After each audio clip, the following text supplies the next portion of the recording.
little update on this vid. Nice little short video. This is the cr85.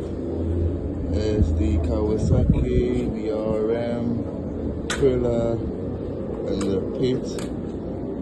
Right, so on this one, back to the cr85. We've got everything installed now.